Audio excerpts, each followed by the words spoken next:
ஹாய்ங்க, welcome to Monis kitchen. வாங்க இன்றைக்கி நம்ம வீட்டு தைப்பூச ஸ்பெஷல் பார்க்கலாம். நெய்யுங்க, உப்பு, 3 பொரியல் பண்ணியிருப்போம். எப்போவுமே 3 பொரியல் பண்ணுவோம். பூசணிக்காய், அவரைக்காய் பொரியல், வாழைக்காய், இது 3 பொரியலுங்க. அதுக்கப்புறம் நாங்கள் சாம்பார்லாம் வைக்க மாட்டோம். இது பாசிப்பயிறு இல்லைன்னா தட்டைப்பயிறு இந்த மாதிரி தான் எங்கள் ஊர் சைட்லாம் கடைவாங்க. பாசிப்பயிறு தக்காளி ஆட் பண்ணாமல் வெறும் பருப்பு, பூண்டு, வெங்காயம், வரமிளகா, கருவேப்பிலை இது மட்டும் போட்டு கடைஞ்சிருவாங்க. அப்புறம் ரசத்துக்கும் தக்காளி போட மாட்டோம். விரத சமையலுக்கு தக்காளி போட மாட்டோம். பாயாசம் ரவை பாயாசங்க. கொஞ்சமாக தான் வச்சேன், ஏன்னா பாப்பாங்களுக்கெலாம் சளி பிடிச்சிருக்கு. ஸோ அதனால் கொஞ்சமாக தான் செஞ்சுருந்தேன். அப்புறம் சாதம், தயிர், இதுதான் நம்ம வீட்டு தைப்பூச படையலுங்க.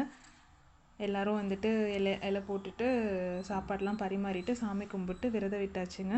விரதம் விட்டுட்டு நாங்கள் கபிலர் மலை இருக்கோங்க நாமக்கல்லில். ஸோ அங்கே கோயிலுக்கு போவோம். போயிட்டு சாமி கும்பிட்டு தேர் ஈவினிங் இழுப்பாங்க. ஈவினிங் இழுக்கும் போதெல்லாம் ரொம்ப ரஷ்ஷாக இருக்கும்.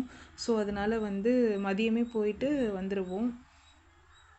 மேலே மலையில் போய் சாமி கும்பிட்டு, இதாங்க கபிலர் மலை கோவில். மலையில் சாமி கும்பிட்டு கீழெல்லாம் காவடி எடுத்துகிட்டு வந்துகிட்டே இருப்பாங்க. ரொம்ப ரஷ்ஷாக இருக்கும்.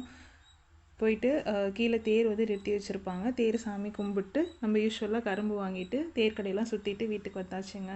தேங்க்யூ. என்னோடய வீடியோஸ் பிடிச்சிருந்தா மோனிஸ் கிச்சனை சப்ஸ்கிரைப் பண்ணிக்கோங்க.